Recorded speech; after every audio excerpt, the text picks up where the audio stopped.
In the Rajya Sabha today, tensions escalated as opposition MPs demanded the expunging of remarks made by BJP MP Ghanshyam Tiwari regarding the leader of opposition.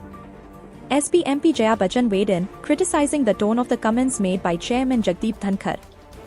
Sir, मैं जया अमिताभ बच्चन ये बोलना चाहती हूँ। मैं कलाकार हूँ, body language समझती हूँ, एक्सप्रेशन समझती हूँ। और सर, मुझे माफ़ करिएगा, मगर आपका टोन जो है is not acceptable. We are colleagues, sir. You may be sitting on the chair. Chairman Dhankar responded firmly, rejecting Jaya Bachchan's critique. He emphasized that he does not require any schooling and operates according to his own script, not adhering to any external expectations. Jayaji, you have earned a great reputation. You have earned a great reputation. You know, an actor is subject to the director. You have not seen what I see from here. Every day, I don't want to repeat. I don't want schooling. I am a person who has gone out of the way. And you say, my tone? No, she's given to you. No, don't applaud now. No, enough of it. Enough of it. No, enough of it. You can't have it.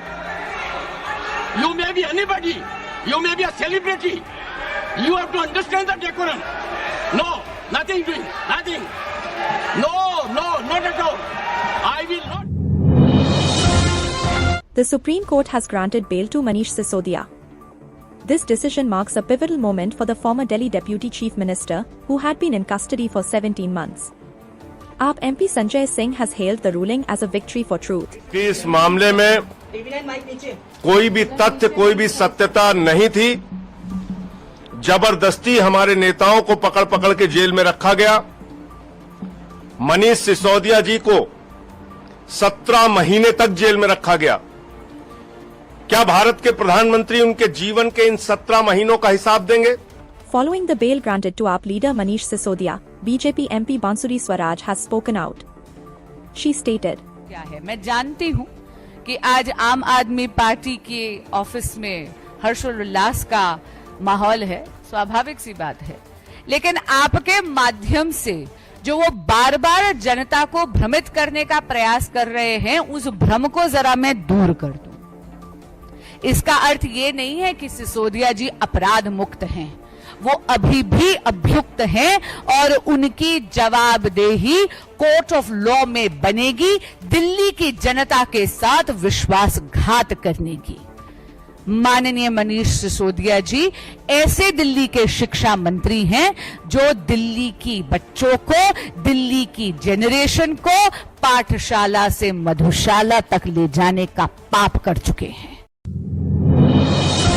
At the Paris Olympics, India's javelin star Neeraj Chopra has secured the silver medal in the men's javelin throw event. Reflecting on his achievement, Neeraj expressed his joy, stating, देखो, country के लिए जब भी medal जीतते हैं उसकी खुशी तो होती है, लेकिन वही है कि पर्सनली मतलब मेडल की बात अलग है, लेकिन अब टाइम है इम्प्रूवमेंट करने का थ्रो में भी, और जो भी कुछ इंजरी वगैरह है जो चल रही हैं उन पे अभी काम करना है, और जो कमियां हैं उनको सुधारेंगे, टीम के साथ बैठ के बात करेंगे। और अच्छा रहा है टोटली, अगर ऑल ओवर देखें तो अपनी इंडिया की परफॉर्मेंस अच्छी रही है। The Yamuna River is in critical condition, described as being on ventilator by Swati Maliwal.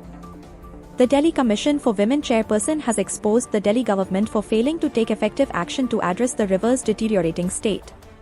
Maliwal criticized, sir, Delhi वाले बहुत सौभाग्यशाली हैं कि यहाँ से यमुना नदी गुजरती है, जिनका वर्णन हमारे वेदों में और महाभारत में भी है। पर सर, आज बहुत दुख की बात है कि ये नदी हमारी नाकामी की वजह से एक तरीके से नाला बन गई है। सर, इस नदी की सदियों से पूजा होती आई है, पर आज दिल्ली में 22 नाले इस नदी में गिरते हैं, यमुना नदी में गिरते हैं। और sir, 238 million gallon untreated sewage हर दिन इस नदी के अंदर डाला जा रहा है।